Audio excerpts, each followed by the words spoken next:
am a translator. Transforming text into creative discovery. Turning movement into animation.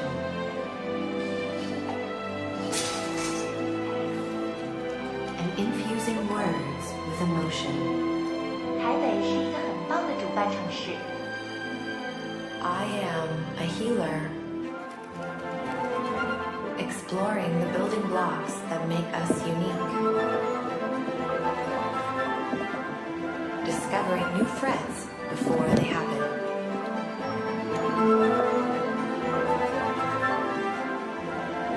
And searching for the cures to keep them at bay.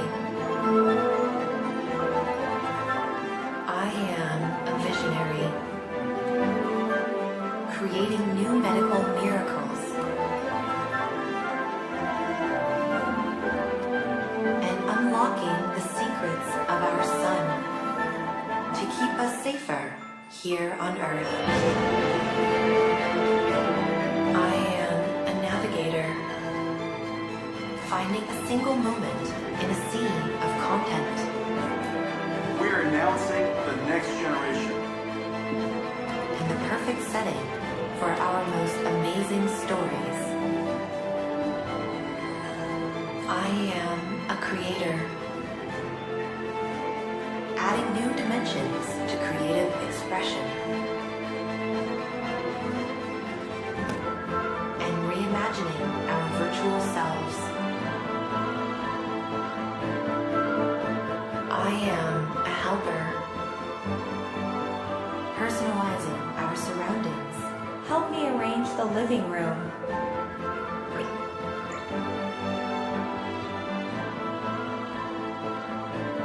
Harnessing the wisdom of a million programs. And turning the real world into a virtual playground.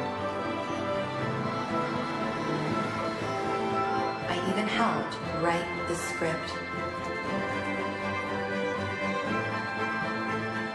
Breathe life into the words and compose the melody.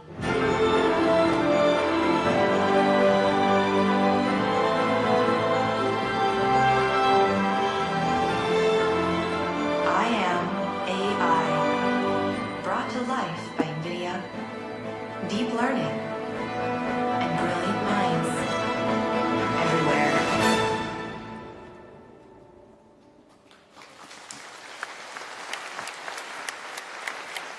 Ladies and gentlemen, please welcome NVIDIA founder and CEO, Jensen Huang. 女士们、先生们，欢迎 NVIDIA 创办人暨执行长黄仁勋先生。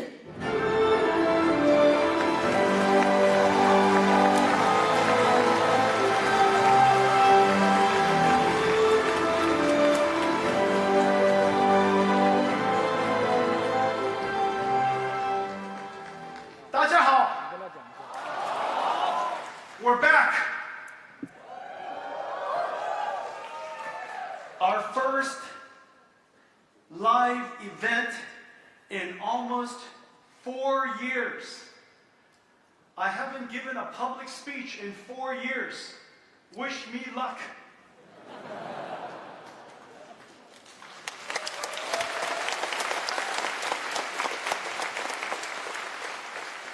I have a lot to tell you, very little time, so let's get going. Ray tracing, simulating the characteristics of light and materials, is the ultimate accelerated computing challenge. 6 years ago, we demonstrated for the very first time rendering this scene in less than a few hours. After a decade of research, we were able to render this scene in seconds. 15 seconds on our highest end GPU 6 years ago. And then we invented NVIDIA RTX and combined 3 fundamental technologies: hardware-accelerated ray tracing, artificial intelligence processing on NVIDIA Tensor Core GPUs, and brand new algorithms. Let's take a look at the difference in just 5 years. Roll it. This is running on CUDA GPUs 6 years ago, rendering this beautiful image that would have otherwise taken a couple of hours on a CPU. So this was a giant breakthrough already. Enormous speed up running on accelerated computing. And then we invented the RTX GPU. Run it, please.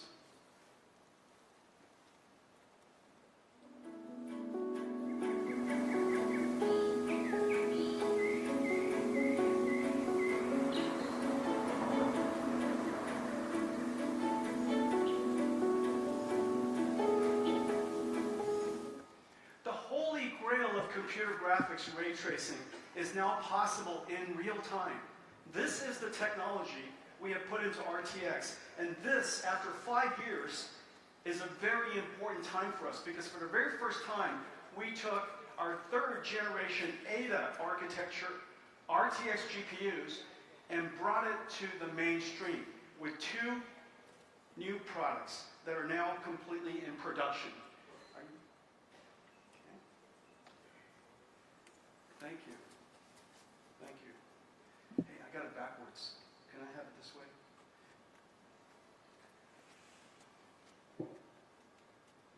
I got that backwards. Everything looks different, inside out and upside down. Okay, this is our brand new. Right here, you're looking at an Ada GPU running ray tracing and artificial intelligence at 60 frames a second. It's 14-inch. It weighs almost nothing. It's more powerful than the highest-end PlayStation. And this is the RTX 4060 Ti for our core gamers. Both of these are now in production. Our partners here in Taiwan are producing both of these products in very, very large productions, and I'm really excited about them. Thank you very much.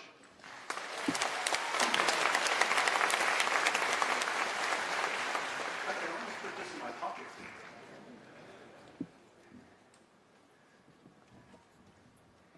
AI made it possible for us to do that.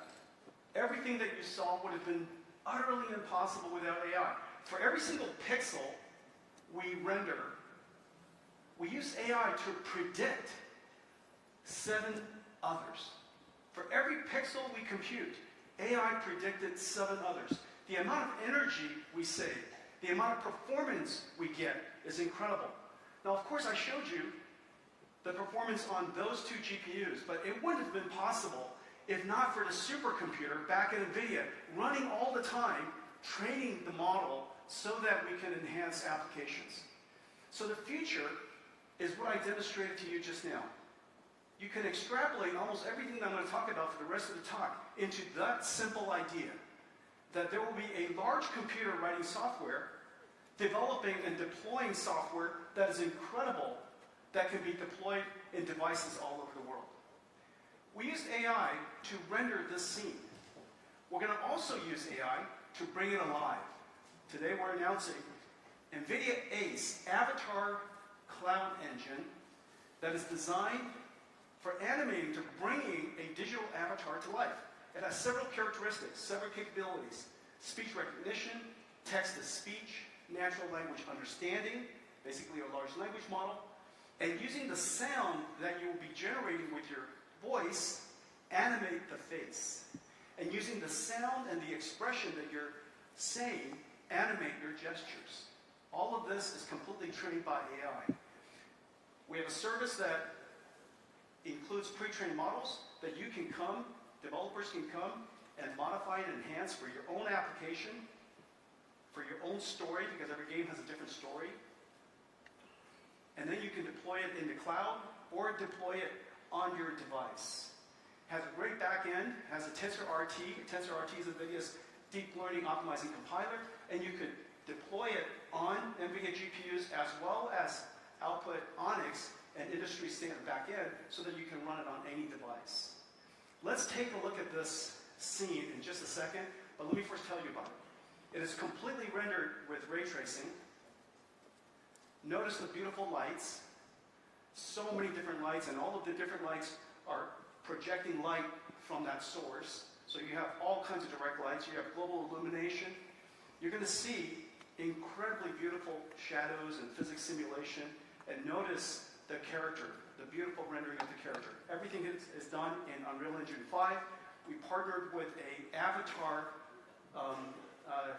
framework, an avatar tool maker called AI. And together, we developed this demo you're about to see.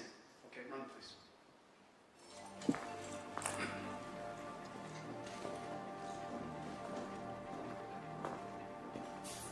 Everything is real time.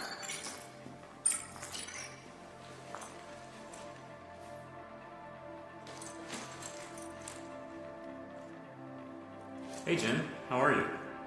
Unfortunately, not so good. How come? I'm worried about the crime around here. It's gotten bad lately. My ramen shop got caught in the crossfire. Can I help? If you want to do something about this, I have heard rumors that the powerful crime lord Kuman Aoki is causing all sorts of chaos in the city. He may be the root of this violence. I'll talk to him. Where can I find him?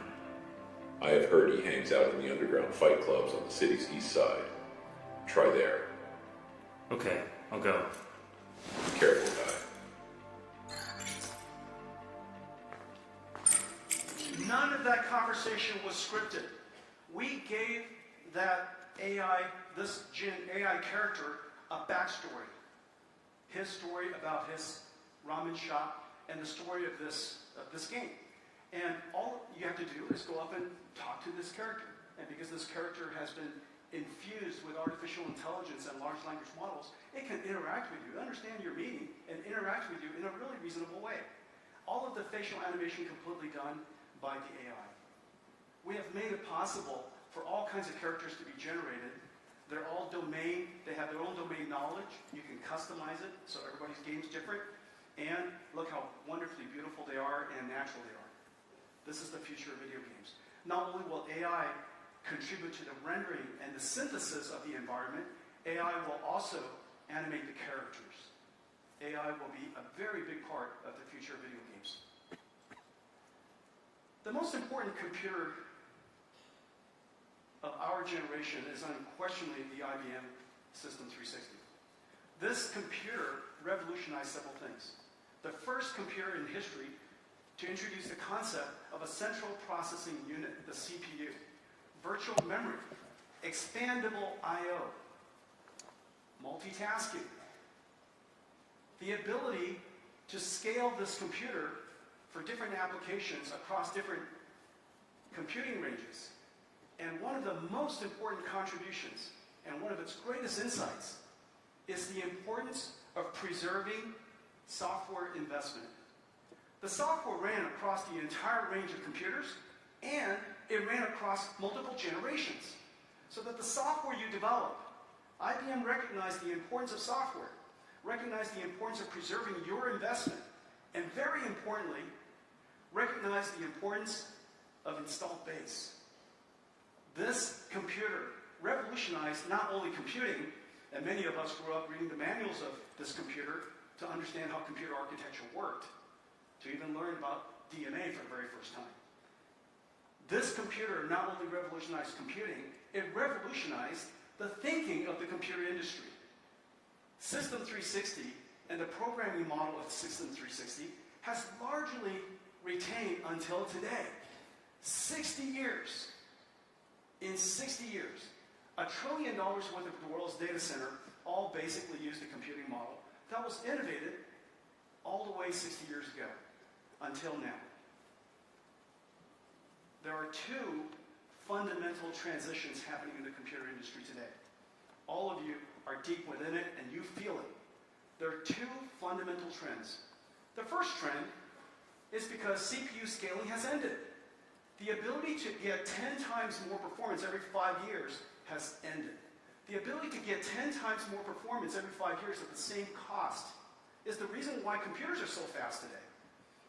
The ability to sustain 10 times more computing every 5 years without increase in power is the reason why the world's data center hasn't consumed so much more power on Earth. That trend has ended, and we need a new computing approach, and accelerated computing is the path forward. It happened at exactly the time when a new way of doing software was discovered, deep learning. These two events came together and is driving computing today. Accelerated computing and generative AI. This way of doing software, this way of doing computation, is a reinvention from the ground up, and it's not easy. Accelerated computing is a full stack problem. It's not as easy as general purpose computing. The CPU is a miracle. High-level programming languages, great compilers, almost anybody could write reasonably good programs because the CPU is so flexible. However, its ability to continue to scale in performance has ended, and we need a new approach. Accelerated computing is full stack. You have to re-engineer everything from the top down and from the bottom up, from the chip to the system software, new algorithms, and of course, optimizing the applications. The second is that it's a data center scale problem. And the reason why it's a data center scale problem is today, the data center is the computer. Unlike the past when your PC was a computer or the phone was a computer, today your data center is the computer. The application runs across the entire data center. And therefore, it's vital that you have to understand how to optimize the chips, the compute, the software across the NIC, the switch, all the way to the other end in a distributed computing way. And the third, accelerated computing is multi-domain. It's domain-specific. The algorithms and the software stacks that you create for computational biology and the software stack you create for computational fluid dynamics are fundamentally different. Each one of these domains of science need their own stack, which is the reason why accelerated computing has taken us nearly 3 decades to accomplish. This entire stack has taken us nearly 3 decades. However, the performance is incredible, and I'll show you. After 3 decades, we realize now that we're at the tipping point. A new computing model is extremely hard to come by. And the reason for that is this. In order for there to be a new computing model, you need developers. But a developer would only come if developers have to create applications that end users would buy. And without end users, there would be no customers, no computer companies to build computers. Without computer companies like yourself building computers, there would be no install base. Without install base, there would be no developers. Without developers, there'll be no applications. This loop has been suffered by so many computing companies in the 40 years that I've been in this industry. This is really one of the first major times in history a new computing model has been developed and created. We now have 4 million developers, 3,000 plus applications, 40 million CUDA downloads in history, 25 million just last year. 40 million downloaded in history, 25 million just last year. 15,000 startup companies in the world built on NVIDIA today, building on NVIDIA today, and 40,000 large companies, enterprises around the world are using accelerated computing. We have now reached the tipping point of a new computing era. This new computing model is now enjoyed and embraced by just about every computer company and every cloud company in the world. There's a reason for that. It turns out that every single computing approach, its benefit in the final analysis is lower cost. The PC revolution that started and that Taiwan enjoyed in 1984, starting in 1984, the year I graduated, that decade in the 80s was the PC revolution. PC brought computing to a price point nobody's ever seen before. And then, of course, mobile devices was convenient, and it also saved enormous amounts of money. We aggregated and combined the camera, the music player, your PC, a phone. So many different devices were all integrated into one. And as a result, not only are you able to enjoy your life better, it also saves a lot of money and great convenience. Every single generation provided something new and saved money. Well, this is how accelerated computing works. This is accelerated computing used for large language models. For large language models, basically the core of generative AI. This example is a $10 million server, and we costed everything. We costed the processor, we costed all the chips, we costed all the network, we costed literally everything. And so $10 million gets you nearly 1,000 CPU servers, and to process this large language model takes 11 gigawatt hours. 11 gigawatt hours. Okay, this is what happens when you accelerate this workload with accelerated computing. And so with $10 million, for a $10 million server, you buy 48 GPU servers. It's the reason why people say that GPU servers are so expensive. Remember, people say GPU servers are so expensive. However, the GPU server is no longer the computer. The computer is the data center. Your goal is to build the most cost-effective data center, not build the most cost-effective server. Back in the old days when the computer was the server, that would be a reasonable thing to do. But today, the computer is the data center. And so what you want to do is you want to create the most effective data center with the best TCO. So for $10 million, you buy 48 GPU servers. It only consumes 3.2 gigawatt hours and 44 times the performance. Let me just show it to you one more time. This is before, and this is after, and this is...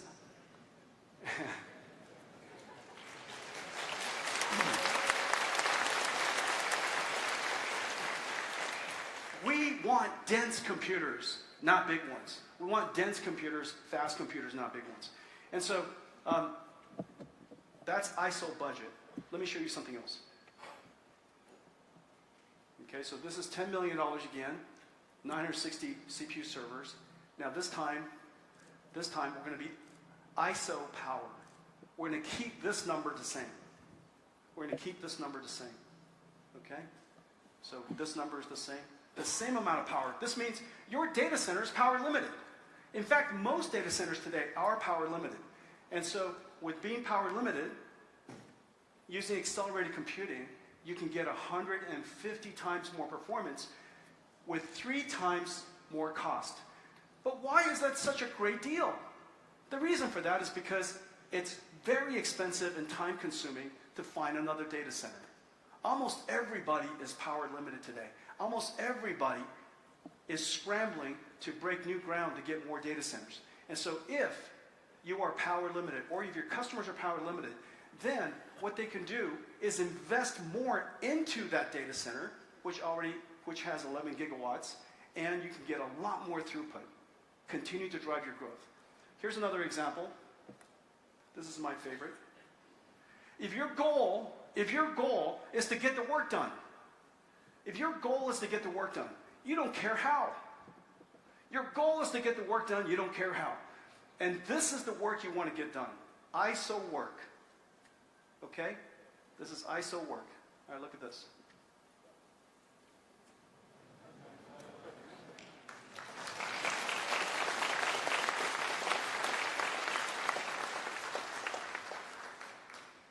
Oh, 先做嘴急。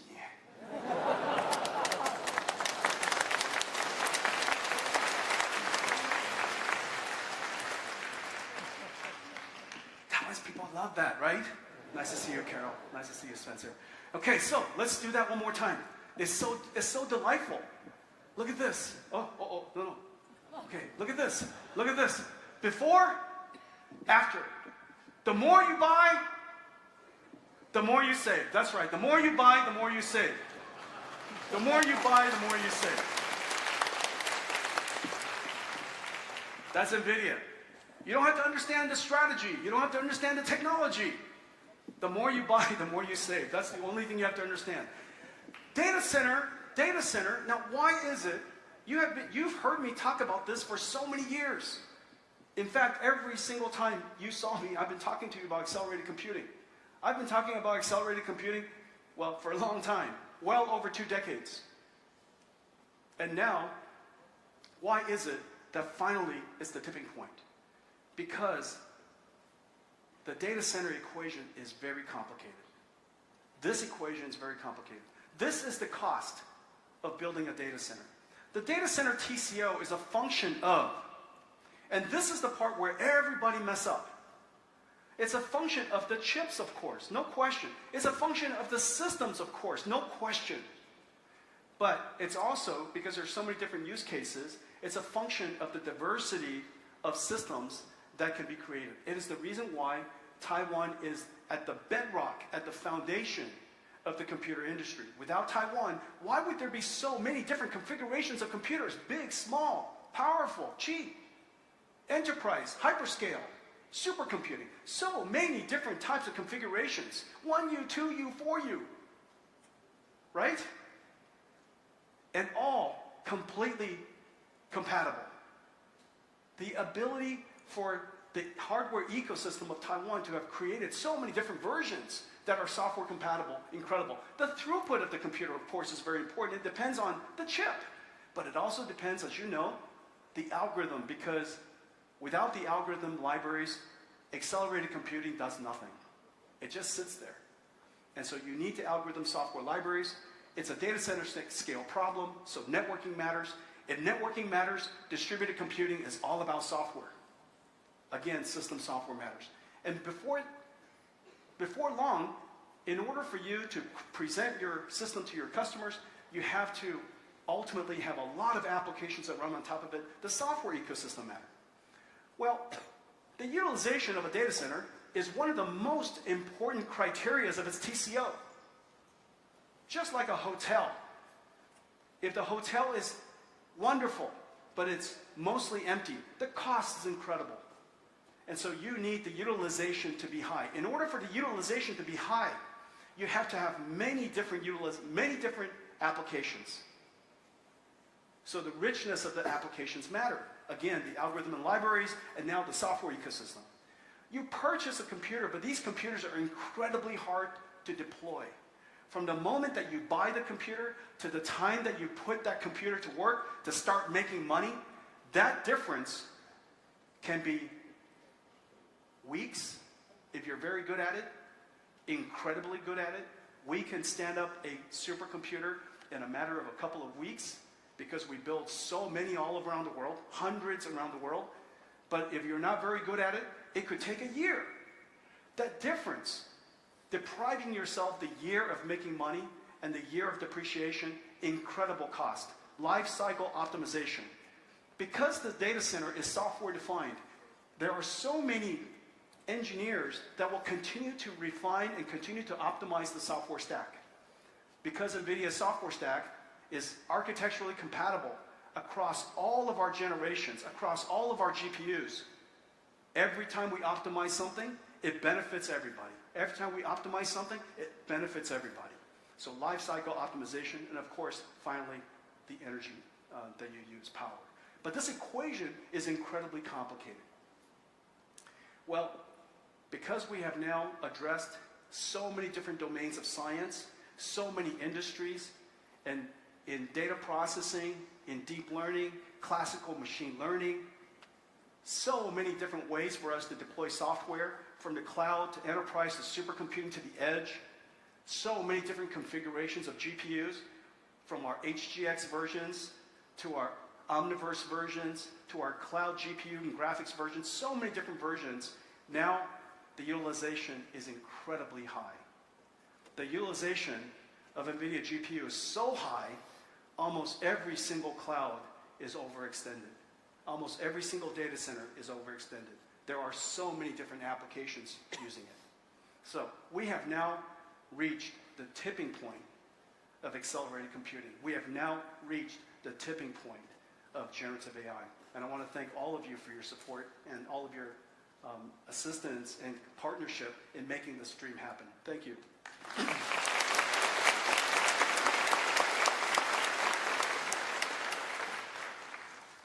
every single time we announced a new product,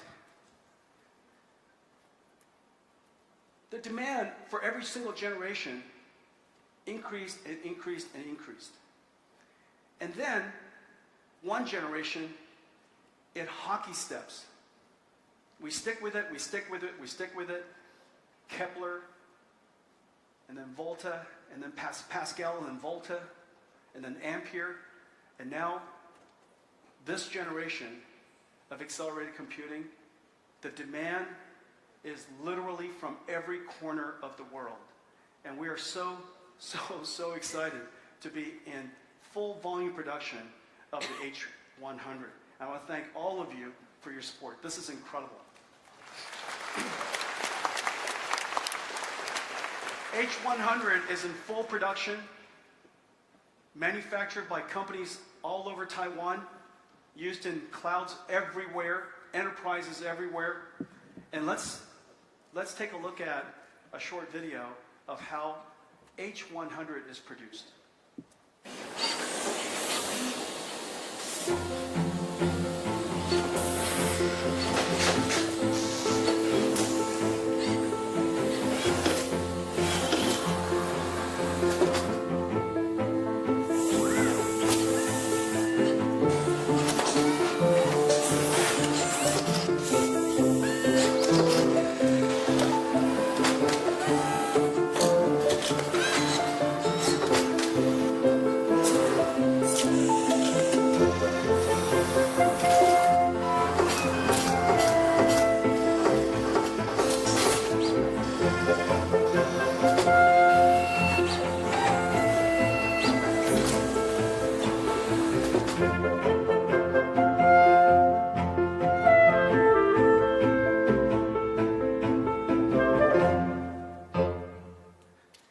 It's incredible. This computer, 35,000 components on that system board, 8 Hopper GPUs. Let me show it to you. Whoosh. All right, this, I would lift this, but I still have the rest of the keynote I would like to give. This is 60 pounds, 65 pounds. It takes robots to lift it, of course, and it takes robots to insert it because the insertion pressure is so high and has to be so perfect. This computer is $200,000. And as you know, it replaces an entire room of other computers. So this, I know it's a very, very expensive computer. It's the world's single most expensive computer that you can say, the more you buy, the more you save.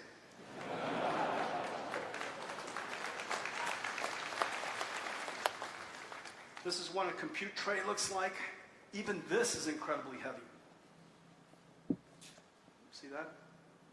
So this is the brand new H100 with the world's first computer that has a transformer engine in it. The performance is utterly incredible. Hopper's in full production. We've been driving computing, this new form of computing, for 12 years.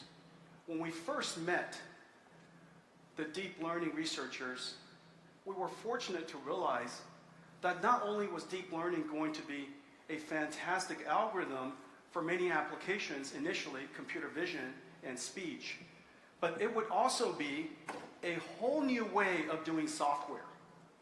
This fundamental new way of doing software that can use data to develop, to train a universal function approximator of incredible dimensionality. It can basically predict almost anything that you have data for, so long as the data has structure that it can learn from. And so we realized the importance of this new method of developing software, and that it has the potential of completely reinventing computing. And we were right.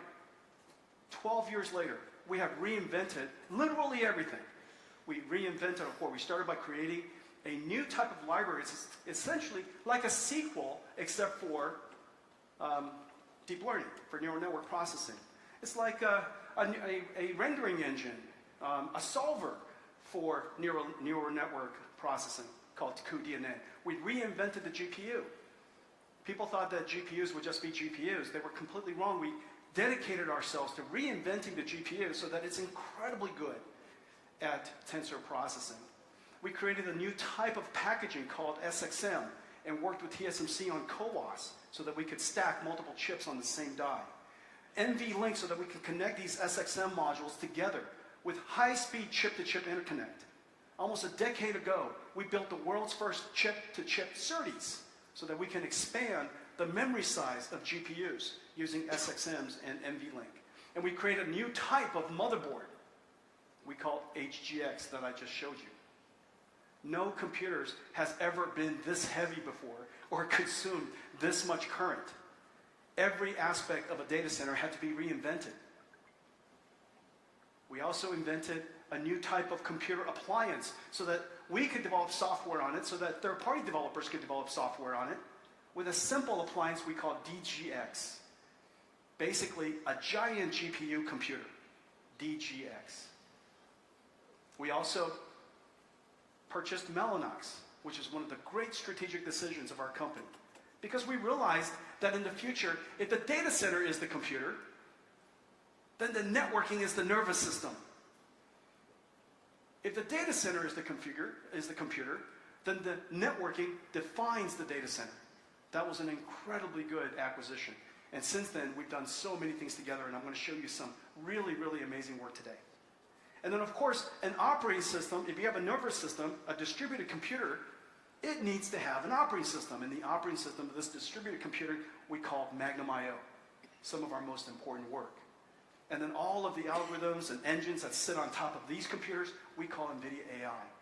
The only AI operating system in the world that takes data processing, from data processing to training, to optimization, to deployment and inference. End-to-end deep learning processing. It is the engine of AI today. Well, every single generation since Kepler, which is K80, to Pascal, Volta, Ampere, Hopper, every 2 years, we took a giant leap forward. But we realized we needed more than even that. And which is the reason why we connected GPUs to other GPUs called NVLink, built one giant GPU, and we connected those GPUs together using InfiniBand into larger scale computers. The ability for us to drive the processor and extend the scale of computing made it possible for the AI research organization, the community, to advance AI at an incredible rate. We just kept pushing and pushing and pushing. Hopper went into production August of last year. August 2022. 2024, which is next year, we'll have Hopper next. Last year we had Quantum. 2 years from now, or next year, we'll have Quantum next. So every 2 years, we take giant leaps forward. And I'm expecting the next leap to be giant as well. This is the new computer industry. Software is no longer programmed just by computer engineers. Software is programmed by computer engineers working with AI supercomputers. These AI supercomputers are a new type of factory. It is very logical that a car industry has factories. They build things that you can see, cars. It is very logical that computer industry has computer factories. You build things that you can see, computers. In the future, every single major company will also have AI factories. And you will build and produce your company's intelligence. And it's a very sensible thing. We cultivate and develop and nourish our employees and continue to create the conditions by which they can do their best work. We are intelligence producers already. It's just that the intelligence producers, the intelligence are people. In the future, we will be intelligence producers, artificial intelligence producers. And every single company will have factories. And the factories will be built this way. This translates to your throughput. This translates to your scale. And you will build it in a way that is very, very good TCO. Well, our dedication to pursuing this path and relentlessly increasing the performance. Just think, in 10 years' time, we increased the throughput, we increased the scale, the overall throughput across all of that stack by 1 million x. 1 million x in 10 years. Well, just now, in the beginning, I showed you computer graphics. In 5 years, we improved the computer graphics by 1,000 times. In 5 years, using artificial intelligence and accelerated computing. Using accelerated computing and artificial intelligence. We accelerated computer graphics by 1,000 times in 5 years. Moore's law is probably currently running at about 2 times. 1,000 times in 5 years.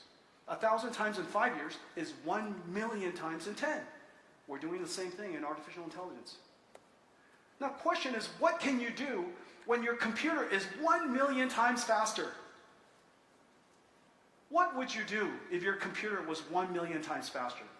Well, it turns out that the friends we met at University of Toronto, Alex Krzyzewski and Sutskever and Ilya Sutskever and Jeff Hinton, Ilya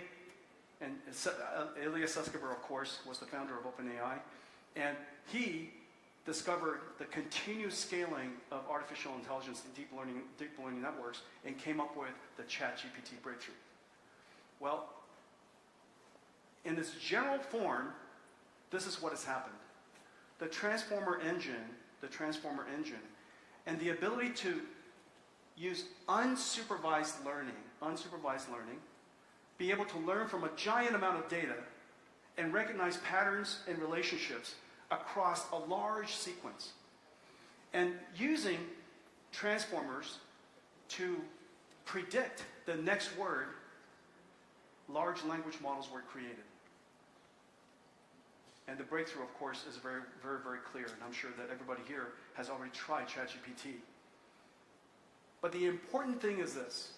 We now have a software capability to learn the structure of almost any information. We can learn the structure of text, sound, images, their structure in all of this, physics, proteins, DNA, chemicals. Anything that has structure, we can learn that language. Learn its language. Of course, you can learn English and Chinese and Japanese and so on and so forth, but you can also learn the language of many other things. And then the next breakthrough came, generative AI.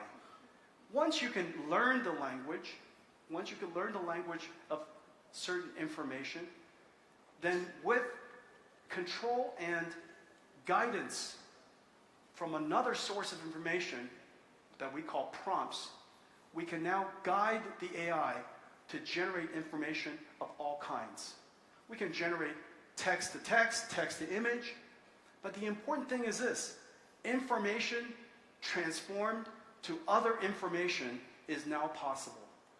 Text to proteins, text to chemicals, images to 3D, images to 2D, images to text captioning, video to video. So many different types of information can now be transformed. For the very first time in history, we have a software technology that is able to understand the representation of information of many modalities. We can now apply computer science. We can now apply the instrument of our industry.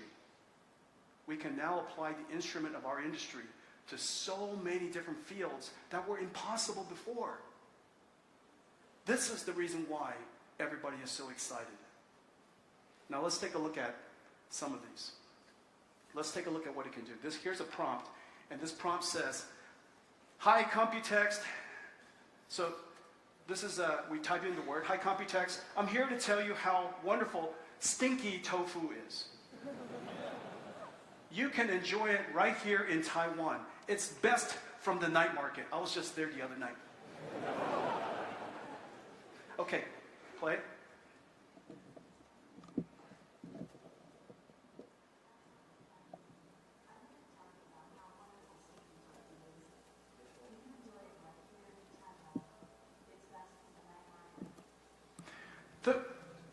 input was words.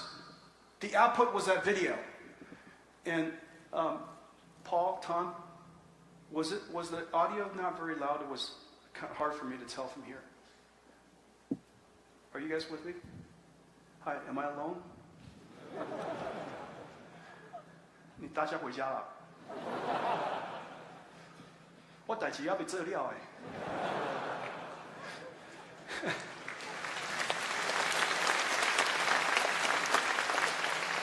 Okay, here's another prompt. Taiwanese, we tell this AI, okay? We tell this AI, this is a Google text-to-music.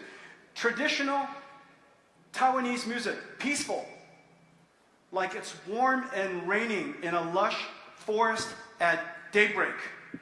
Please.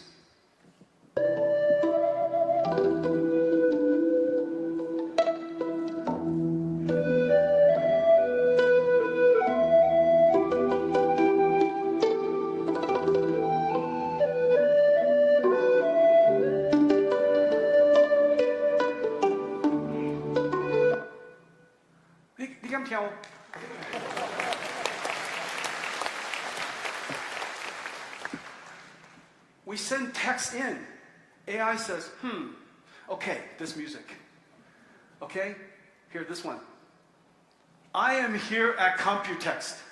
I will make you like me best. Sing it with me. I really like NVIDIA. Okay, so this is the word. These are the words. These are the words. And hey, voice mod, could you write me a song? These are the words. Okay, play it. I am here at Computex. I will make you like me best. Yeah, sing it with me. I really like NVIDIA.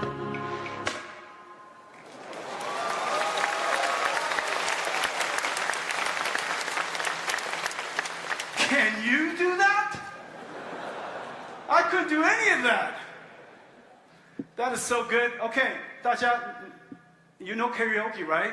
Taiwanese love karaoke. All right, this one. Okay, are you guys ready? You're going to join me on this one, okay? Okay, 等一下，大家一起来. Okay, 1, 2, 3. You gotta watch the dot. You guys know how karaoke works. 我知道你们去过. 好, get ready. Okay, here we go. Play it. I am here at Computex. I will make you like me best. Yeah, sing it with me. I really This is the part. like NVIDIA. All right. Very good, very good. Good job. With that kind of performance, I'm going to hire AI next time. Okay. So obviously this is a very, very important new capability, and that's the reason why there's so many generative AI startups. We're working with some 1,600 generative AI startups. They're in all kinds of domains, in language domains, in media, in biology. This is one of the most important areas that we care about. Digital biology is going to go through its revolution. This is going to be an incredible thing. Just as we had Synopsys and Cadence help us create tools so that we can build wonderful chips and systems. For the very first time, we're going to have computer-aided drug discovery tools. And they'll be able to manipulate and work with proteins and chemicals and understands disease targets and try all kinds of chemicals that previously had never been thought of before. Okay, so really, really important area. Lots of startups, tools, and platform companies. And let me show you a video of some of the work that they're doing. Play it, please. Generative AI is the most important computing platform of our generation. Everyone from first movers to Fortune 500 companies are creating new applications to capitalize on generative AI's ability to automate and co-create. For creatives, there's a brand new set of tools that would be simply impossible a few years ago. Adobe is integrating Firefly into their creative apps. Ethically trained and artist-friendly, you can now create images with a simple text prompt. Or expand the image of your real photos to what lies beyond the lens. Productivity apps will never be the same. Microsoft has created a co-pilot for Office apps. Every profession is about to change. Tab9 is democratizing programming by tapping into the knowledge base of 1 million developers to accelerate application development and reduce debugging time. If you're an architect or just thinking of remodeling your home, Planner 5D can instantly turn a 2D floor plan to a 3D model. And right here in Taiwan, Anhorn Medicines is targeting difficult-to-treat diseases and accelerating cures. Incredible, right? Just utterly incredible. There's no question that we're in a new computing era. There's just absolutely no question about it. Every single computing era, you could do different things that weren't possible before. And artificial intelligence certainly qualifies. This particular computing era is special in several ways. One, it is able to understand information of more than just text and numbers. It can now understand multimodality, which is the reason why this computing revolution can impact every industry. Every industry. Two, because this computer doesn't care how you program it. It will try to understand what you mean because it has this incredible large language model capability. And so the programming barrier is incredibly low. We have closed the digital divide. Everyone is a programmer now. You just have to say something to the computer. Third, this computer, not only is it able to do amazing things for the future, it can do amazing things for every single application of the previous era, which is the reason why all of these APIs are being connected into Windows applications here and there, and browsers, and PowerPoint, and Word. Every application that exists will be better because of AI. You don't have to just AI. This generation, this computing era, does not need new applications. It can succeed with old applications, and it's going to have new applications. The rate of progress, because it's so easy to use, is the reason why it's growing so fast. This is going to touch literally every single industry. And at the core, just as with every single computing era, it needs a new computing approach. In this particular era, the computing approach is accelerated computing, and it has been completely reinvented from the ground up. The last several years, I've been talking to you about the new type of processor we've been creating. And this is the reason we've been creating it. Ladies and gentlemen, Grace Hopper is now in full production. This is Grace Hopper.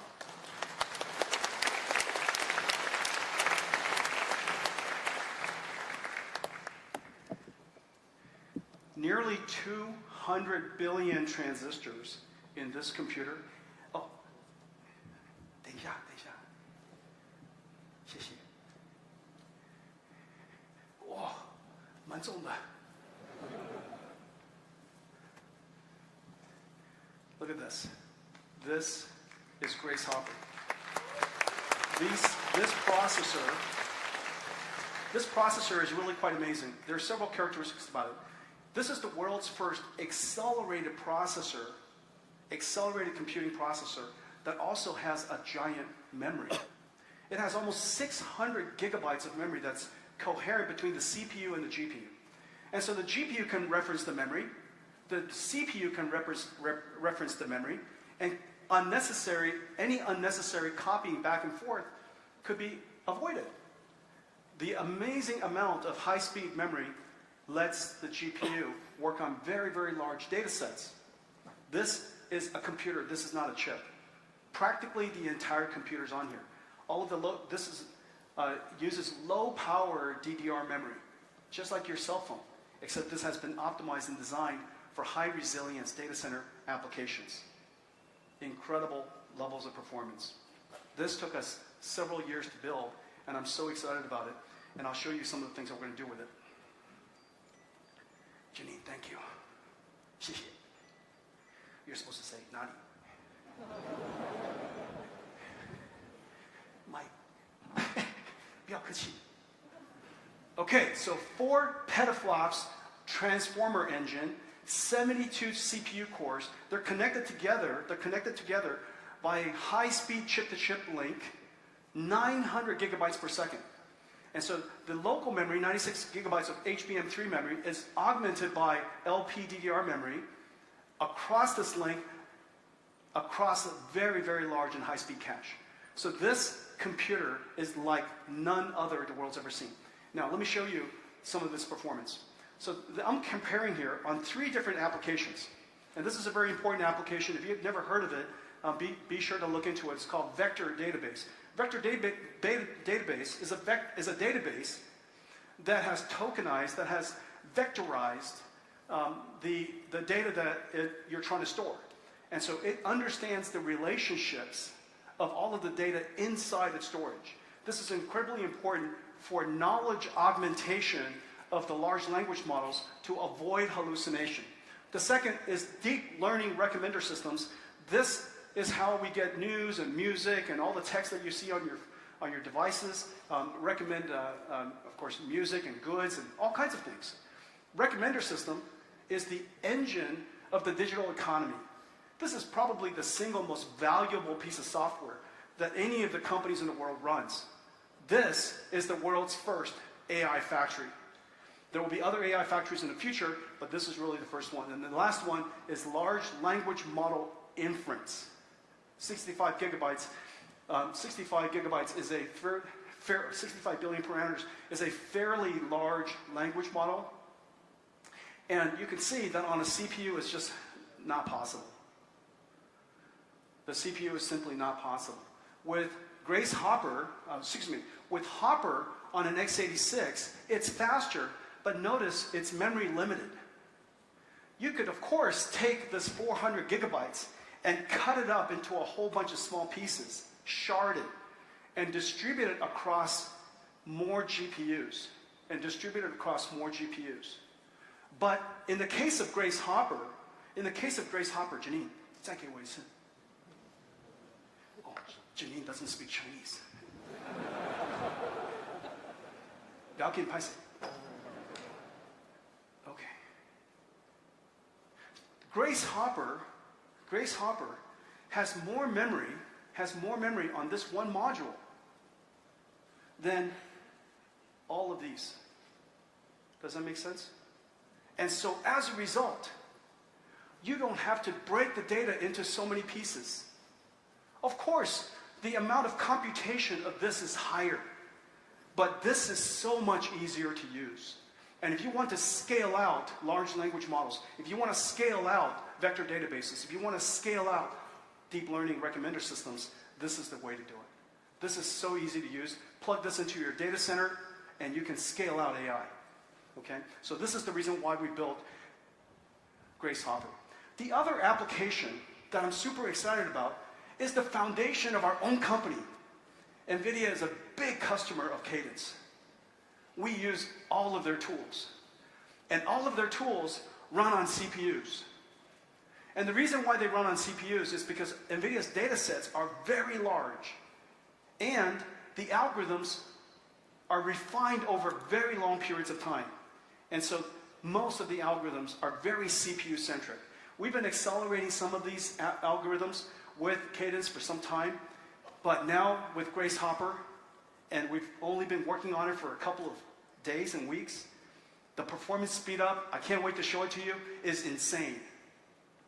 This is going to revolutionize an entire industry, one of the highest compute-intensive industries in the world, of course, designing chips, designing electronic systems, CAE, CAD, EDA, and of course, digital biology. All of these markets, all of these industries require very large amounts of computation, but the data set is also very large. Ideal for Grace Hopper. Well, 600 gigabytes is a lot. 600 gigabytes is a lot. This is basically a supercomputer I'm holding in my hands. This 600 gigabytes is a lot. But when you think about it, when we went from AlexNet of 62 million parameters 12 years ago and trained on 1.2 million images, it is now 5,000 times bigger with Google's Palm. 5,000 times bigger with 340 billion parameters. And of course, we're going to make even bigger ones than that. And that's been trained on 3 million times more data. So literally in the course of 10 years, the computing problem of deep learning increased by 5,000 times for the software and 3 million times for the data set. No other area of computing has ever increased this fast. And so we've been chasing the deep learning advance for quite some time. This is going to make a big, big contribution. However, 600 gigabytes is still not enough. We need a lot more. So let me show you what we're going to do. So the first thing is, of course, we have the Grace Hopper superchip. Put that into a computer.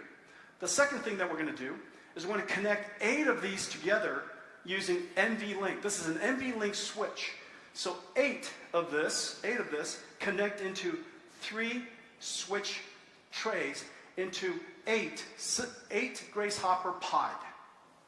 These 8 Grace Hopper pods, each one of the Grace Hoppers are connected to the other Grace Hopper at 900 gigabytes per second.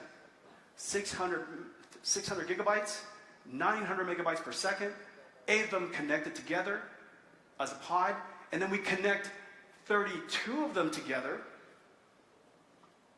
with another layer of switches. And in order to build this, 256 Grace Hopper superchips connected into 1 exaflops. 1 exaflops.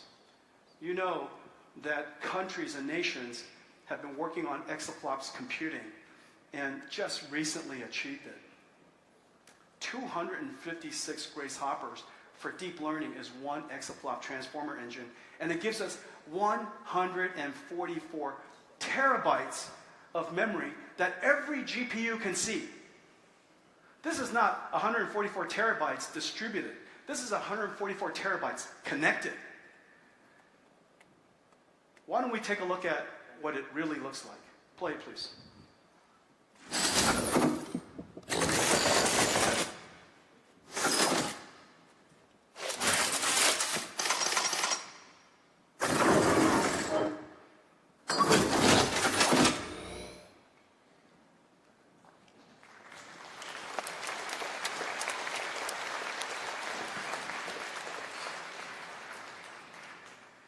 This is 150 miles of cables, fiber optic cables, 2,000 fans,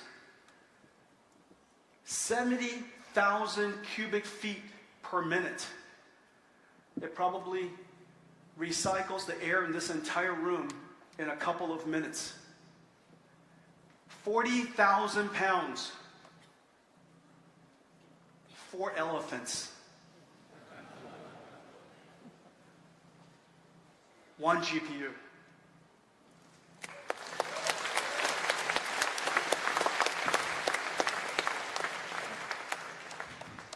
If I can get up on here, this is actual size. I wonder if this can play Crisis. Only gamers know that joke. So this is our brand new Grace Hopper AI supercomputer. It is 1 giant GPU, utterly incredible. We're building it now.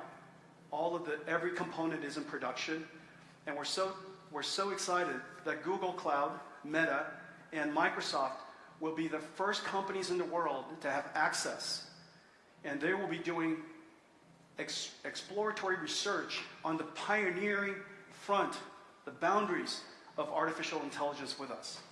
We will, of course, build these systems as products. And so if you would like to have an AI supercomputer, we would, of course, come and install it in your company.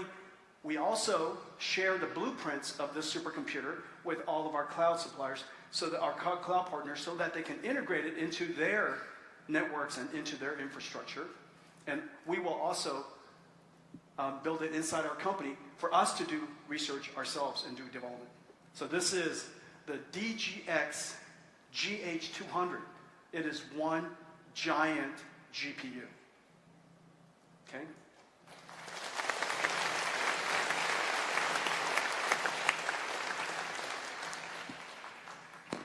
In 1964, the year after I was born, was a very good year for technology.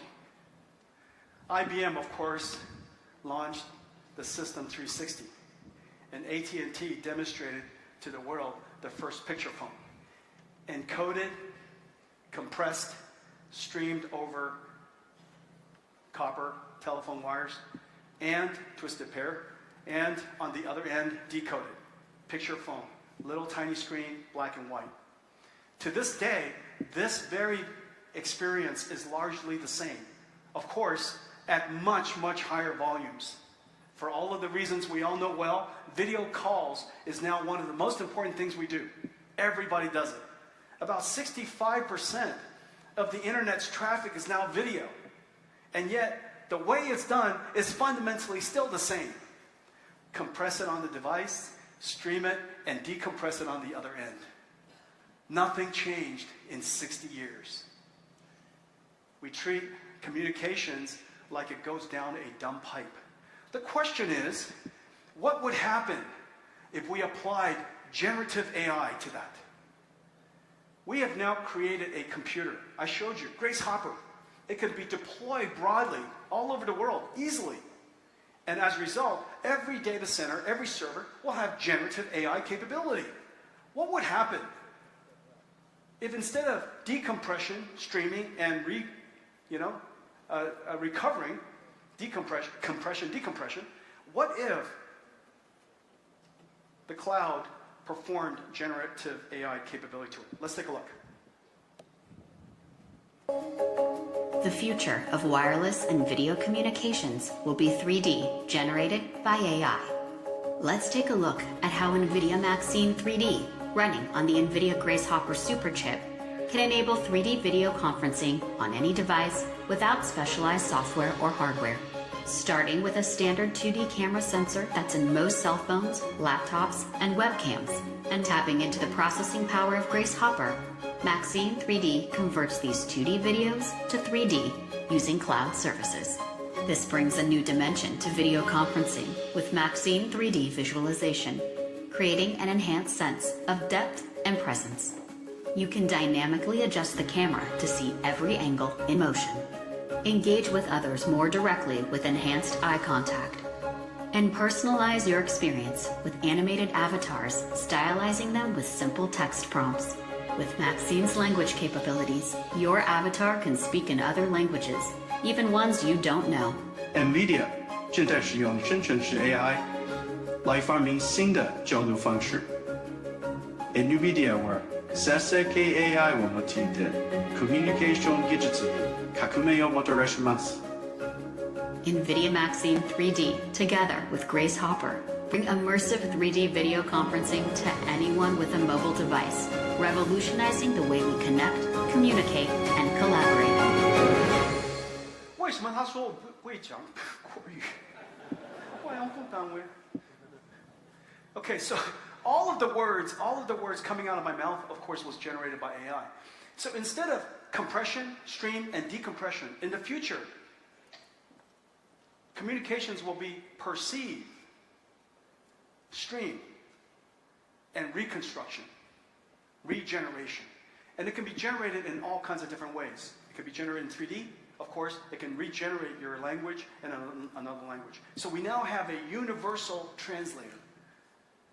This computing technology could be, of course, placed into every single cloud. But the thing that's really amazing, Grace Hopper is so fast, it can even run the 5G stack. A state-of-the-art 5G stack could just run in software in Grace Hopper. Completely free. Completely free. All of a sudden, a 5G radio runs in software.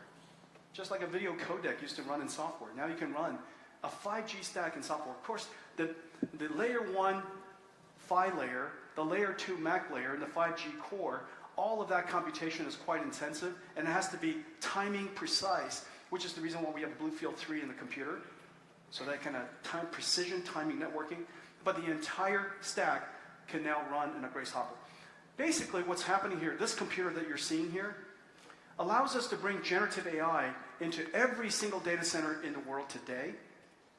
Because we have software-defined 5G, then the telecommunication network can also become a computing platform like the cloud data centers. Every single data center in the future could be intelligent. Every data center could be software defined, whether it's internet-based, networking-based, or 5G communications-based. Everything will be software defined. This is really a great opportunity. And we're announcing a partnership with SoftBank to partner to re-architect and implement generative AI and software-defined 5G stack into the network of SoftBank data centers around the world. Really excited about this collaboration. I just talked about how we are going to extend the frontier of AI. I talked about how we're going to scale out generative AI. To scale out generative AI, to advance generative AI. But the number of computers in the world is really quite magnificent. Data centers all over the world. And all of them, over the next decade, will be recycled and re-engineered into accelerated data centers and generative AI-capable data centers. But there are so many different applications in so many different areas. Scientific computing, data processing, large language model training that we've been talking about, generative AI inference that we just talked about, cloud and video and graphics, EDA, SDA, which we just mentioned, generative AI for enterprise, and of course the edge. Each one of these applications have different configurations of servers, different focus of applications, different deployment methods, and so security is different, operating system is different, how it's managed is different, where the computers are will be different. And so each one of these diverse application spaces will have to be re-engineered with a new type of computer. Well, this is just an enormous number of configurations. And so today we're announcing, in partnership with so many companies here in Taiwan, the NVIDIA MGX. It's an open modular server design specification, and it's designed for accelerated computing. Most of the servers today are designed for general purpose computing. The mechanical, thermal, and electrical is insufficient for a very highly dense computing system. Accelerated computers take, as you know, many servers and compress it into one. You save a lot of money, you save a lot of floor space, but the architecture is different. And we've designed it so that it's multi-generation standardized, so that once you make an investment, our next generation GPUs and next generation CPUs and next generation DPUs will continue to easily configure into it so that we can have best time to market and best preservation of our investment. We can configurable into hundreds of configurations for different diversities and different diverse applications and integrate into cloud or enterprise data center. So you could have either bus bar or power regulators. You could have cabling in the hot aisle or cabling in the cold aisle. Different data centers have different requirements, and we've made this modular and flexible so that it could address all of these different domains. Now, this is the basic chassis. Let's take a look at some of the other things you could do with it. This is the Omniverse OVX server. It has x86, 4 L40s, BlueField 3, 2 CX7, 6 PCI Express slots. This is the Grace Omniverse server. Grace, same 4 L40s, BF3, BlueField 3, and 2 CX7s. Okay, this is the Grace Cloud Graphics server. This is the Hopper NVLink Generative AI Inference server. And we need sound effects like that. And then Grace Hopper 5G Aerial server, okay, for telecommunications, software-defined telco. Grace Hopper 5G Aerial server short. And of course, Grace Hopper liquid cooled, okay, for very dense servers. And then this one is our dense general purpose Grace Superchip server. This is just a CPU. And it has the ability to accommodate 4 Grace CPUs or 2 Grace Superchips.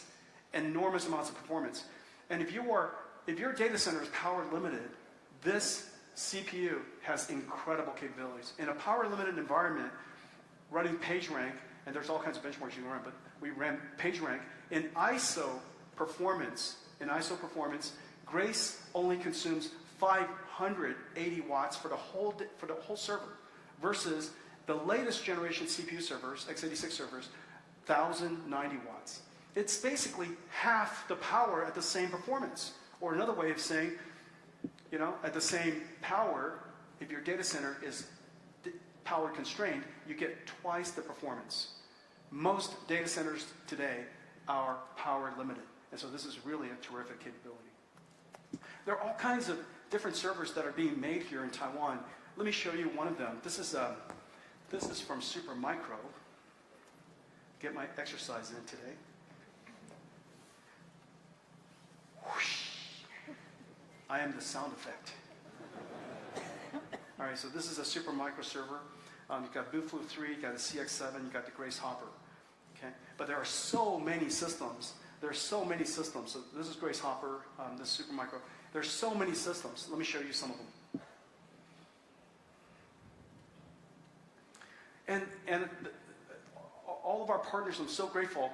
You're working on Grace Hopper, L40s, L4s, BlueField 3s. Just about every single processor that we're building are configured into these servers of all different types. And so this is Supermicro, this is Gigabyte. Tens, I think it's like 70 different server configurations. This is Ingresses. This is ASRock, Tyan, Wistron, Inventec. Just beautiful servers. Pegatron. We love servers. I love servers. They're beautiful. They're beautiful to me. QCT, ASUS, We Win, ZT Systems. And this ZT system, what you're looking at here, is one of the pods of our Grace Hopper AI supercomputer. So I want to thank all of you. I want to thank all of you for your great support. Thank you.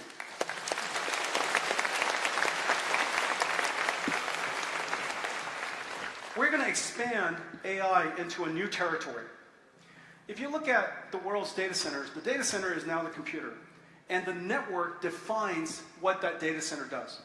Largely, there are two types of data centers today. There's the data center that's used for hyperscale, where you have application workloads of all different kinds. The number of CPUs, the number of GPUs you connect to it is relatively low. The number of tenants is very high. The workload is heterogeneous. The workloads are loosely coupled. And you have another type of data center. They're like supercomputing data centers, AI supercomputers, where the workloads are tightly coupled. The number of tenants far fewer, and sometimes just one. Its purpose is high throughput on very large computing problems. Okay? And it's basically a standalone. It's basically a standalone. And so supercomputing centers and AI supercomputers and the world's cloud, hyperscale cloud, are very different in nature. Ethernet is based on TCP. It's a lossy algorithm, and it's very resilient. And whenever there's a loss, packet loss, it retransmits. There's error correction that's done. It knows which one of the packets are lost and requests the sender to retransmit it. The ability for Ethernet to interconnect components of almost from anywhere is the reason why the world's internet was created. If it required too much coordination, how could we have built today's internet? So Ethernet's profound contribution. It's this lossy capability, it's resilient capability, and because so, it basically can connect almost anything together. However, a supercomputing data center can't afford that. You can't interconnect random things together because that billion-dollar supercomputer, the difference between 95% networking throughput achieved versus 50% is effectively $500 million. So the cost of that one workload running across that entire supercomputer is so expensive that you can't afford to lose anything in the network. InfiniBand relies on RDMA very heavily. It is a flow control. It's a lossless approach. It requires flow control, which basically means you have to understand the data center from end to end, the switch to the NIC to the software, so that you can orchestrate the traffic with adaptive routing, so that you could deal with congestion control and avoid the oversaturation of traffic in an isolated area, which results in packet loss. You simply can't afford that because in the case of InfiniBand, it's lossless. And so one is lossy, the other one's lossless. Very resilient, very performant. These two data centers have lived separate lives. These two data centers have lived separate lives. But now, we would like to bring generative AI to every data center. The question is how? The question is, how do we introduce a new type of Ethernet that's, of course, backwards compatible with everything, but is engineered in a way that achieves the type of capabilities that we can bring AI workloads to the world's any data center. This is a really exciting journey. And at the core of this strategy is a brand new switch that we've made. This is the Spectrum 4 switch. And this switch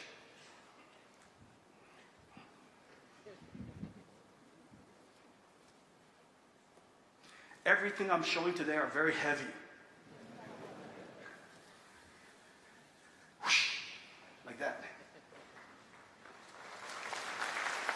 This is the Spectrum 4 switch. 128 ports of 400 gigabits per second, 128 ports of 400 gigabits per second, 51.2 terabits per second. This is the chip. It's gigantic. 100 billion transistors, 90 millimeters by 90 millimeters, 800 balls on the bottom. This is a 500 watt chip. This switch is 2,800 watts. It's air cooled. There are 48 PCBs that connect the switch together. 48 PCBs that build up the switch.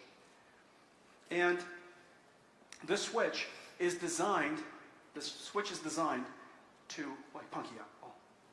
This switch is designed to enable a new type of Ethernet. Remember what I said.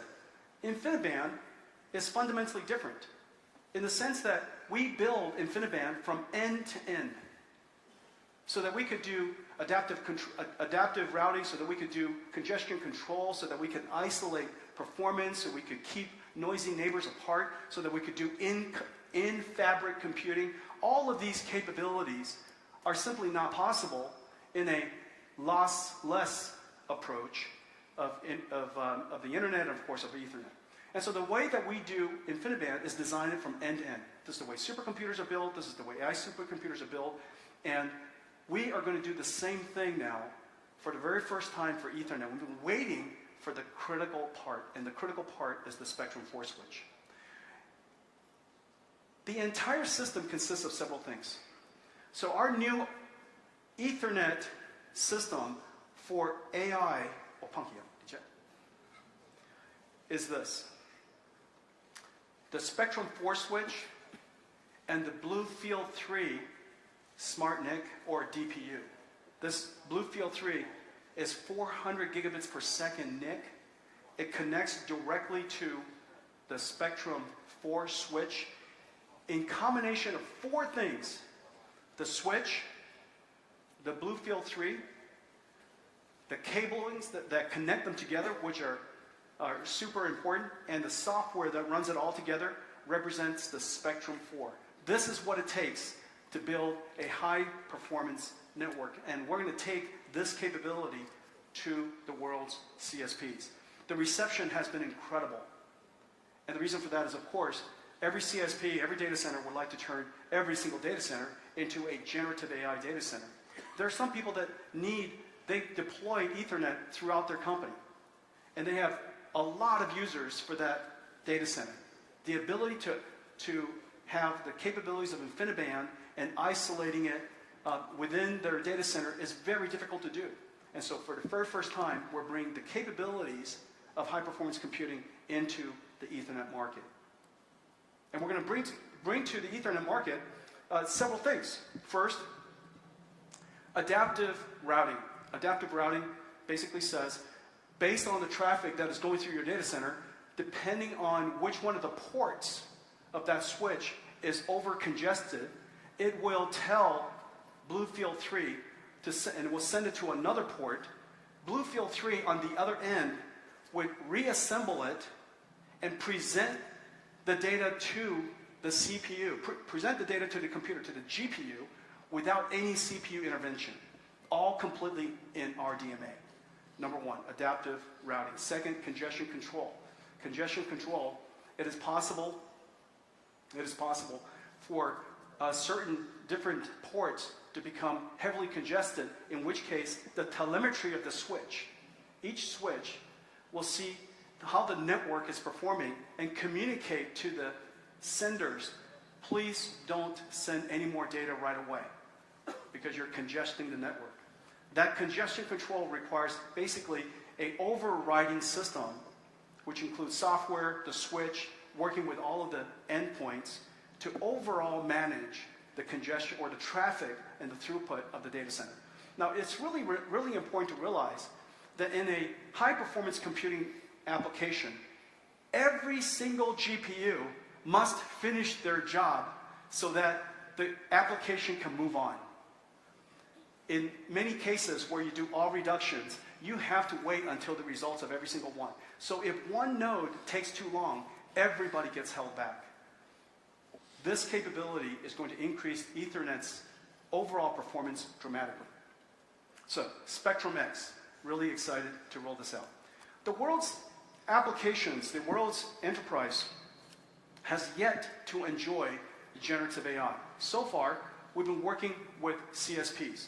And this CSPs, of course, is going to be able to bring generative AI to many different regions and many different applications and industries.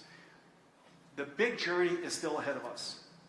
There are so many enterprises in the world, and everybody, because of the multimodality capability that I was mentioning before, every industry can now benefit from generative AI. There are several things that we have to do. Number one, we have to help the industries build custom language models. Not everybody can use the language models that are available in a public service. Some customers need language models that are highly specialized for their particular modality. For example, proteins or chemicals. Each one of these industries have proprietary information. And so how can we help them do that? We have created a service called NVIDIA AI Foundation. It is a cloud service that captures NVIDIA's AI expertise and makes it possible for you to train your own AI models. We will help you develop your own AI models with supervised fine-tuning, with guardrailing, with proprietary knowledge bases, and reinforcement learning human feedback so that this AI model is perfect for your application. We then deploy this model to run on NVIDIA AI Enterprise. This is the operating system that I was talking to you about earlier. This operating system runs on every single cloud. This allows this very simple system with NVIDIA AI Foundation for training large language models and deploying the language model into NVIDIA AI Enterprise, which is available in every single model, every single cloud and on-prem, allows every single enterprise to be able to engage. Now, one of the things that very few people realize is that today, there's only one software stack that is enterprise secure and enterprise grade. That software stack is CPU. And the reason for that is because in order to be enterprise grade, it has to be enterprise secure, it has to be enterprise managed, and enterprise supported across its entire life, across its life cycle. There are so much software in accelerated computing. Over 4,000 software packages is what it takes for people to use accelerated computing today in data processing, in training, and optimization, all the way to inference. So for the very first time, we are taking all of that software and we're going to maintain it and manage it like Red Hat does for Linux. NVIDIA AI Enterprise will do it for all of NVIDIA's libraries. Now, enterprise can finally have an enterprise-grade and enterprise-secure software stack. This is such a big deal. Otherwise, even though the promise of accelerated computing is possible for many researchers and scientists, it's not available for enterprise companies. And so let's take a look at the benefit for them. This is a simple image processing application. If you were to do it on a CPU versus on a GPU running on enterprise, NVIDIA AI Enterprise, you're getting 31.8 images per minute, or basically 24 times the throughput, or you only pay 5% of the cost. This is really quite amazing. This is the benefit of accelerated computing in the cloud. But for many companies, enterprises, it's simply not possible unless you have this stack. NVIDIA AI Enterprise is now fully integrated into AWS, Google Cloud, and Microsoft Azure and Oracle Cloud. And so when you go and deploy your workloads in those clouds and you want software that is enterprise grade, or if you have customers that need enterprise grade software, NVIDIA AI Enterprise is ready for you. It is also integrated into the world's machine learning operations pipeline. As I mentioned before, AI is a different type of workload. And this new type of software has a whole new software industry. And this software industry, 100% of them, we have now connected with NVIDIA AI Enterprise. Now let me talk to you about the next phase of AI, where AI meets a digital twin. Now, why does AI need a digital twin? I'm going to explain that in just a second. But first, let me show you what you can do with it. In order for AI to have a digital twin, in order for AI to understand heavy industry, remember, so far, AI has only been used for light industry, information, words, images, music, so on and so forth. If we want to use AI for heavy industry, the $50 trillion of manufacturing, many of that you're part of, the trillions of dollars of healthcare, all of the different manufacturing sites, whether you're building chip fabs or battery plants or electric vehicle manufacturing factories, all of these would have to be digitized in order for artificial intelligence to be used to automate, to design, to build, and to automate the future of your business. And so the first thing that we have to do is we have to create the ability for their world to be represented in digital. Okay, so number one is digitalization. Well, how would you use that? So let me give you just a simple example. In the future, you would say to your robot, I would like you to do something, and the robot will understand your words, and it would generate animation. Remember, I said earlier, you can go from text to text. You can go from text to image. You can go from text to music. Why can't you go from text to animation? And so, of course, in the future, robotics will be highly revolutionized by the technology we already have in front of us. However, how does this robot know that the motion that it is generating is grounded in reality? It is grounded in physics. You need a software system that understands the laws of physics. Now, you've actually seen this already with ChatGPT. Whereas AI, NVIDIA AI, would use NVIDIA Omniverse as in a reinforcement learning loop to ground itself. You have seen ChatGPT do this using reinforcement learning human feedback. Using humans' feedback, ChatGPT was able to be developed by grounding it to humans' sensibility and align it with our principles. So reinforcement learning with human feedback is really important. Reinforcement learning for physics feedback is very important. Let me show you, everything that you're about to see is a simulation. Let's roll it, please.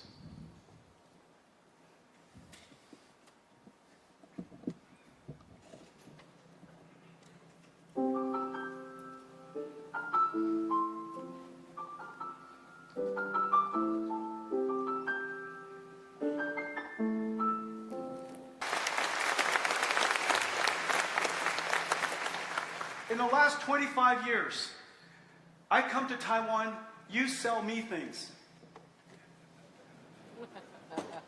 Omniverse will be the first thing I'm going to sell you. And this... because this will help you revolutionize your business and turn it into a digital business and automate it with AI. You will build products in digital first. before you make it physical. You will build factories and plan it in digital first before you make it in physical. And so, in the future, Omniverse is a very big deal. Now, I'm going to show you very quickly Omniverse in the cloud. Omniverse, the entire stack is so complicated. And so we put the whole thing into a cloud managed service, and it's hosted in Azure. This particular experience you're going to have, the computer is in California. And Sean, I'm sorry I took so much time, so you're going to have to... We'll go quick. So Okay. this is, let's take a look at the Omniverse Cloud. So this is, just a web browser, and we're looking now into Omniverse Factory Explorer. It's running 10,000 kilometers away in our Santa Clara headquarters, and we're leveraging the power of our data center now to visualize this factory floor. We're using real factory data from Siemens and Autodesk Revit to take a look. It's a cloud application, so we can have multiple users collaborating. Let's go ahead and bring up Eloise's screen, and we can see that we have these two users in this environment. And Jeff on the left there is going to look at some markup. We have this task to perform. We need to move this object. So we can have Eloise just go ahead and grab that conveyor belt, move it over, and as he does so, you'll see that it's reflected accurately and completely in real time on Jeff's screen. So we're able to collaborate with multiple users, and even in bringing up this demo, we had users from around the globe working on the process. East and West Coast, United States, Germany, even Sydney, and of course here in Taipei, to put this together. Now, if we're modifying our production line, of course, one of the things we want to do is add the necessary safety equipment. So we're able to simply drag and drop items into Omniverse and modify this production environment and begin tweaking this and optimizing for performance even before we break ground with construction.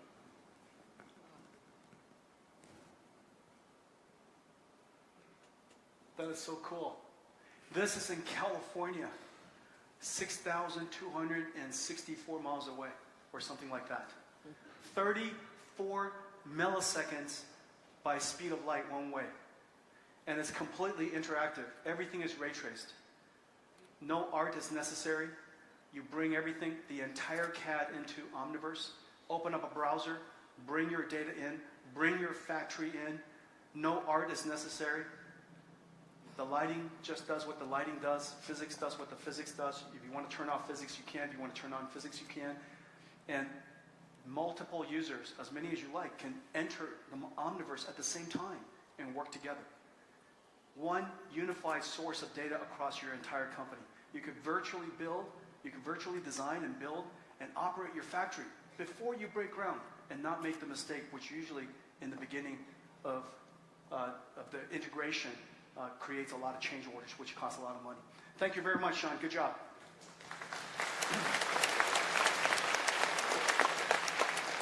Not only, notice just now, it was humans interacting with Omniverse. Humans interacting with Omniverse. In the future, Sean will even have a generative AI, and AI interact with him in Omniverse. We could, of course, imagine in the very beginning there was Jin. That could be a character. That could be one of the users of Omniverse interacting with you, answering questions, helping you. We can also use generative AI to help us create virtual worlds. So, for example, this is a bottle that's rendered in Omniverse. It could be placed in a whole bunch of different type of environments. It can render beautifully physically. You could place it just by giving it a prompt, by saying, I would like to put these bottles in a lifestyle photograph style backdrop of modern, worn farmhouse bathroom. Change the background. Everything is all integrated and rendered again. Okay, so generative AI will come together with Omniverse to assist the creation of virtual worlds. Today, we're announcing that WPP, the world's largest advertising agency and advertising services company, is partnering with NVIDIA to build a content generation engine based on Omniverse and generative AI. It integrates tools from so many different other partners, Adobe Firefly, for example, Getty, Shutterstock, and it integrates into this entire environment. And it makes it possible for them to generate unique content for different users for ad applications, for example. So in the future, whenever you engage a particular ad, it could be generated just for you. But yet, the product is precisely rendered because, of course, the product integrity is very important. And so every time that you engage a particular ad in the future, today, it was retrieved. And today, the computing model, when you engage information, it is retrieved. In the future, when you engage information, much of it will be generated. Notice the computing model has changed. WPP generates 25% of the ads that the world sees. 60% of the world's largest companies are already clients. And so they made a video of how they would use this technology.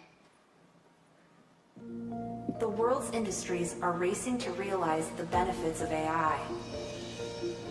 NVIDIA and WPP are building a groundbreaking, generative AI-enabled content engine to enable the next evolution of the $700 billion digital advertising industry. Built on NVIDIA AI and Omniverse, this engine gives brands the ability to build and deploy highly personalized and compelling visual content faster and more efficiently than ever before.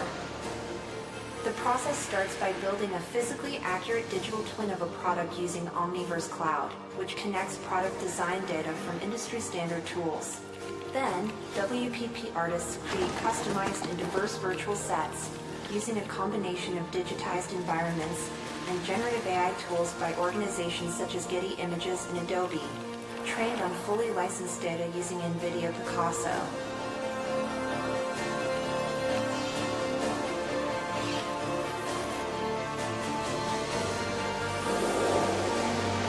This unique combination of technologies allows WPP to build accurate photorealistic visual content and e-commerce experiences that bring new levels of realism and scale to the industry.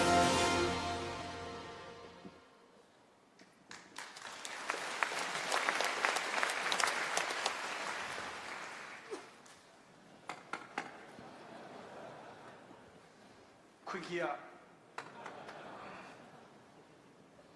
No problem. We continue. Okay, so that's WPP. You could see that was an example. If you think about it a second, that's an example of a company using digital information that was created in design and using that digital information all the way in marketing. I'm going to show you now how we're going to use Omniverse and AI here in Taiwan. And we're going to use it for manufacturing. Manufacturing, as you know, is one of the largest industries in the world. We're going to use Omniverse to teach an AI. And then we're going to use Metropolis, our AI deployment, edge deployment system, to deploy the AI. Okay, run it. The $45 trillion global manufacturing industry is comprised of 10 million factories operating 24/7. Enterprises are racing to become software-defined to ensure they can produce high-quality products as quickly and cost-efficiently as possible. Let's see how electronics manufacturer Pegatron uses NVIDIA AI and Omniverse to digitalize their factories. In Omniverse, they start by building a digital twin of their factory, unifying disparate 3D and CAD datasets to provide a real-time view of their complex factory data to their planners and suppliers. In the cloud-native digital twin, planners can then optimize layout virtually before deploying changes to the real factory. The digital twin is also used as a training ground and data factory for Pegatron's perception AIs. They use NVIDIA Isaac Sim, built on Omniverse, to simulate and optimize their fleet of mobile robots, which help move materials throughout the facility, as well as the pick-and-place robotic arms that assist on production lines. In the fully operational factory, Pegatron deploys optical inspection, or AOI points, along their production lines, which reduces cost and increases line throughput. NVIDIA Metropolis enables Pegatron to quickly develop and deploy cloud-native, highly accurate AOI workflows across their production lines. Omniverse Replicator generates synthetic datasets of PCBA defects, which are too complex and costly to capture in the real world, like scratches and missing or misaligned components. Pegatron then combines the synthetic data with NVIDIA pre-trained models, NVIDIA Tau for training, adaptation, and optimization, and NVIDIA DeepStream for real-time inference. resulting in AOI performance that is 99.8% accurate with a 4 times improvement in throughput.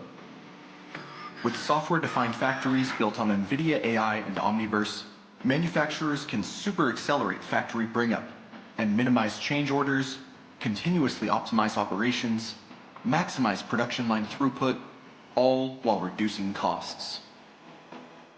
Did you see that? The whole factory is an Omniverse. It's completely digital. Imagine if you have digital information in your hands, what can you do with it? Almost everything. And so this is one of the things that's really exciting. What you just saw is basically every factory in the future will be digital, of course, first. Every factory will be a robot. Inside the factories, there will be other robots that the factory is orchestrating. We are also going to build robots that move themselves. So far, the robots that you saw are stationary. Now we're going to also have robots that move. Everything that moves in the future will have artificial intelligence and will have robotic capability. And so today we're announcing our robot platform, NVIDIA Isaac AMR, is now available as a reference design for anybody who wants to build robots. Just like we did with our high-performance computing. NVIDIA builds the whole stack. And then we disaggregate it so that if you would like to buy the chip, that's fine. If you'd like to buy the system, that's fine. If you'd like to use your software, that's fine. If you'd like to use our software, that's fine. If you'd like to use your own algorithm, that's terrific. If you'd like to use ours, that's terrific. However you would like to work with us, we're open for business so that we can help you integrate accelerated computing wherever you like. In the future, we're going to do the same with robotics. We built the entire robotic stack top to bottom, from the chip to the algorithms. We have state-of-the-art perception for multimodality sensors, state-of-the-art mapping, state-of-the-art localization and planning, and a cloud mapping system. Everything has been created. However you would like to use it, you can use pieces of it. It's open available for you, including all the cloud mapping systems. So this is Isaac AMR. It starts with a chip called Orin. It goes into a computer, and it goes into the NVIDIA Nova Orin, which is a reference system, a blueprint for AMRs. This is the most advanced AMR in the world today. And that entire stack has been built, and let's take a look at it. To improve productivity and increase worker safety, factories and warehouses are migrating away from manual forklifts and guided vehicles to full autonomy. NVIDIA Isaac AMR provides an integrated end-to-end solution to deploy fully autonomous mobile robots. The core of the solution is Nova Orin, a sensor suite and computing hardware that enables mapping, autonomy, and simulation. Nova's collection of advanced sensors speeds the mapping process, leveraging our cloud-based service to generate an accurate and detailed 3D voxel map. This 3D map can then be sliced across a plane to generate 2D maps tailored for different autonomous robots that might operate in a facility. With these maps in place, on-robot LiDAR, or cost-effective cameras provide autonomous navigation that works reliably in the most complex and dynamic environments. Isaac Mission Control optimizes route planning using the cuOpt library. To improve operations, developers can use Isaac Sim and NVIDIA Omniverse to create realistic digital twins of the operating environment. This allows fully autonomous robots to be trained on complex tasks entirely in simulation. All operations can be fully validated using Isaac Sim before deployment to the real world.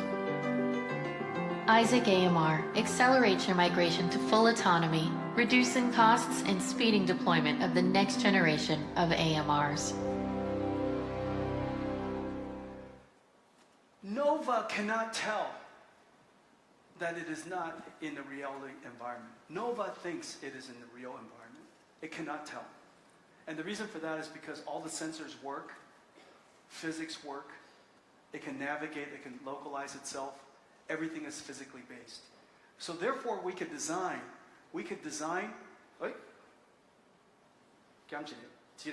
therefore we can design the robot, simulate the robot, train the robot, all in Isaac, And then we take the brain, Isaac Sim, then we take the brain, the software, and we put it into the actual robot. And with some amount of adaptation, it should be able to perform the same job. This is the future of robotics. Omniverse and AI working together. The ecosystem that we have been in, the IT ecosystem, is $250 billion per year, $250 billion a year. This is the IT industry. For the very first time in our history together, we finally have the ability to understand the language of the physical world. We can understand the language of heavy industry.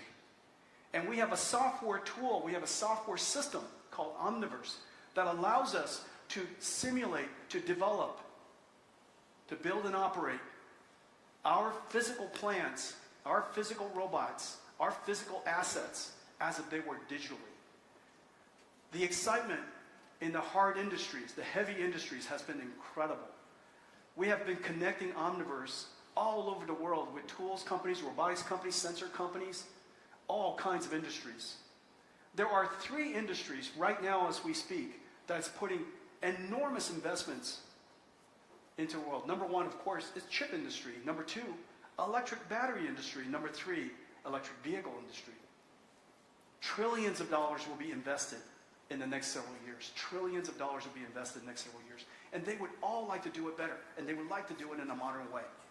For the very first time, we now give them a system, a platform, tools that allows them to do that. I want to thank all of you for coming today.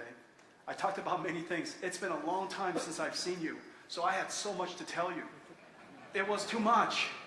It was too much. Last night I said, this is too much. This morning I said, this is too much. And now I realize it's too much. 羞耻了.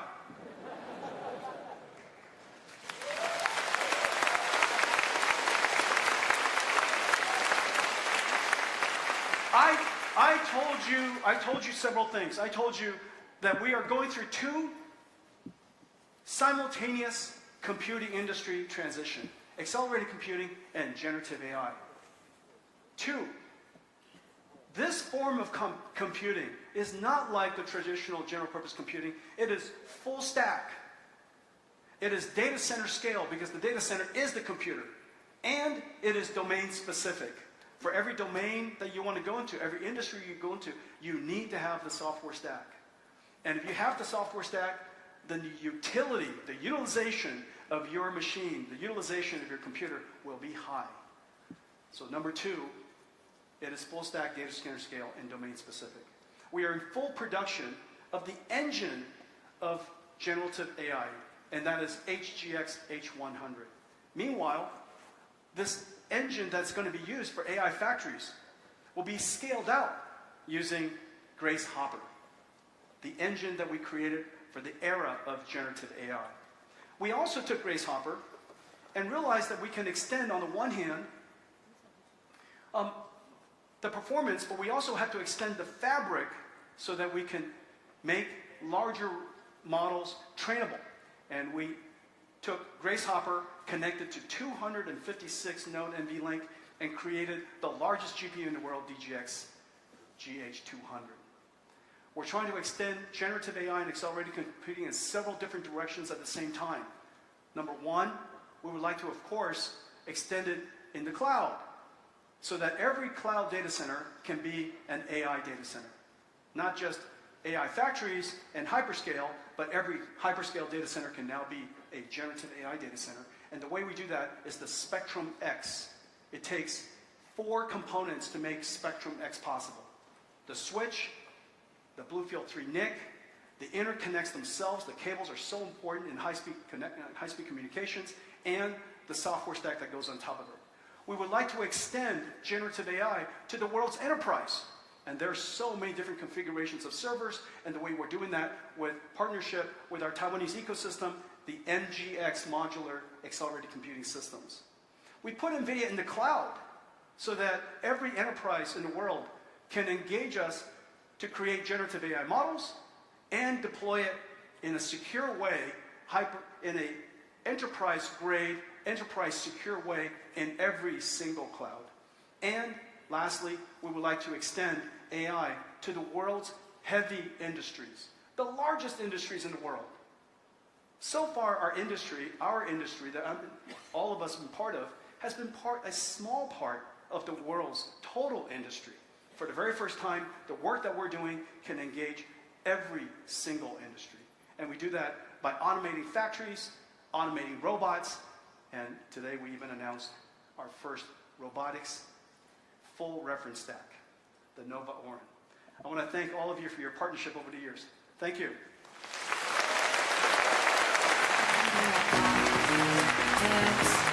I hope that you will like me best. Now my song's in a long debut from NVIDIA.